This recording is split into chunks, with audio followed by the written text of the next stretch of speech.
Ah, mesdames et messieurs, bonjour. Vous savez que la culture, eh bien, c'est de la miel, hein. Ça, je vous le répète assez. Ben oui, la culture, c'est de la miel parce que en ces temps troublés, hein, que nous vivons actuellement avec ces récents bombardements en Syrie, hein, et ces risques d'escalade nucléaire mondiale généralisée. En ces temps troublés où la confusion soulève des nuages de poussière, hein, il faut bien le dire, qui nous empêchent de rien distinguer clairement.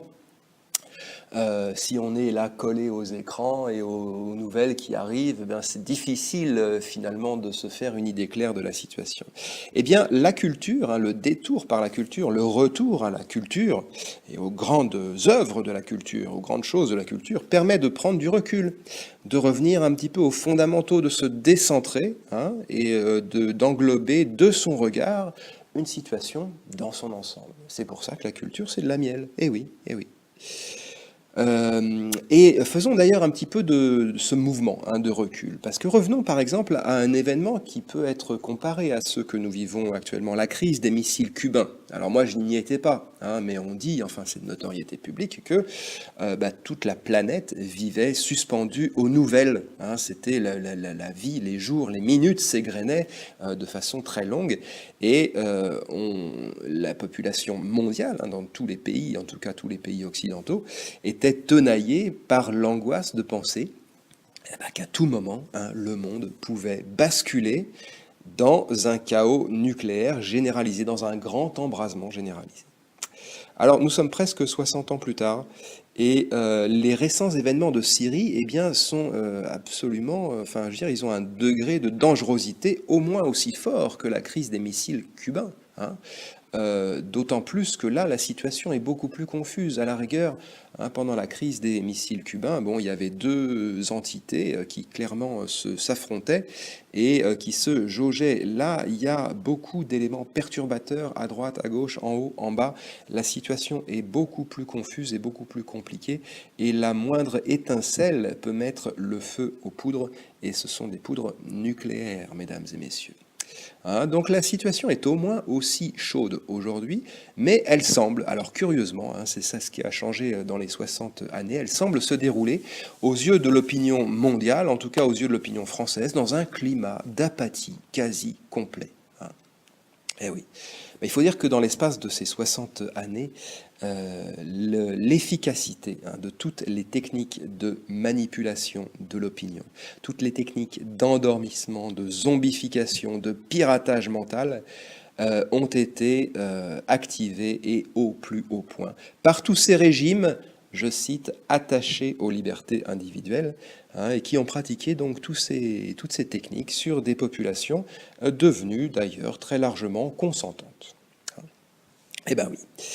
Mais alors vous allez me dire, oui, oui, tout ça c'est bien, mais les incertitudes sont grandes quand même sur ce qu'il se passe, quoi. On veut bien protester, réagir, etc. Mais enfin quand même, qu'est-ce qu'on voit, hein? Qu'est-ce qui se passe d'ailleurs? Qu'est-ce qui ne se passe pas?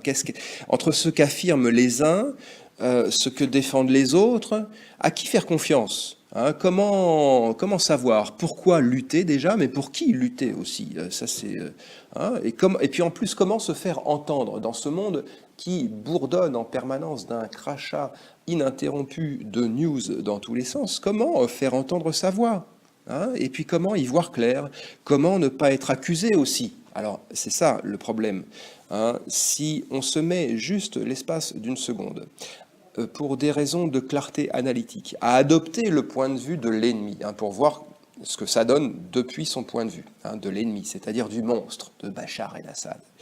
Eh bien, comment ne pas se sentir mal à l'aise quand même, se sentir accusé de collusion avec l'ennemi, d'adopter son point de vue et donc peut-être d'être d'accord avec lui. Il faut faire attention à ça, hein, parce que là, je veux dire, il y a des lignes rouges qu'il est dangereux de franchir. Eh oui, mesdames et messieurs, parce que Bachar el-Assad est un monstre, hein. C'est ce que l'on nous répète sans discontinuer depuis, alors je ne sais pas combien de temps. Là, s'il vous faut plus que ça, c'est que vraiment, hein, vous êtes sourd ou alors vous êtes aveugle, hein.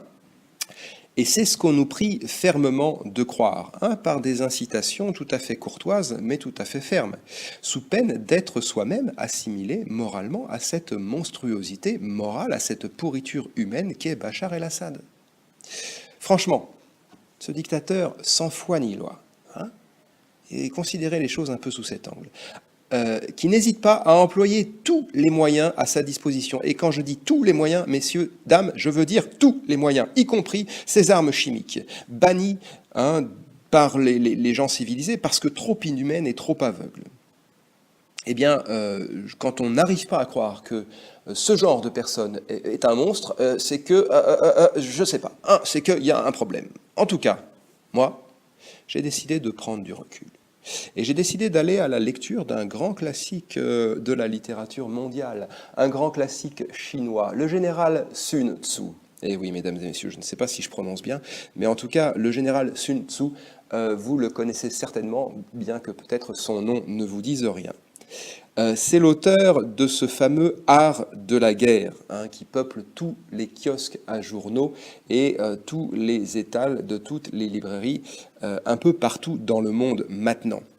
Eh oui, ce général dont on ne sait pas bien d'ailleurs si c'était un personnage réel, s'il a vraiment existé sous ce nom-là, eh bien, comment, 25 siècles ou 26 siècles plus tard, puisque c'est du 6e siècle avant Jésus-Christ, comment a-t-il écrit cette œuvre qui a autant de succès? Eh bien, elle a autant de succès car c'est l'art de la guerre de nos jours qui est appliqué au management des entreprises. Hein, en fait, voilà pourquoi tous les marketeurs et les gens qui s'occupent de manager, comme on dit en anglais, les êtres humains dans le cadre de l'entreprise, ont repris à Sun Tzu un certain nombre de ces concepts. C'est pour ça que c'est un grand classique et c'est un traité de politique, entre guillemets, pragmatique.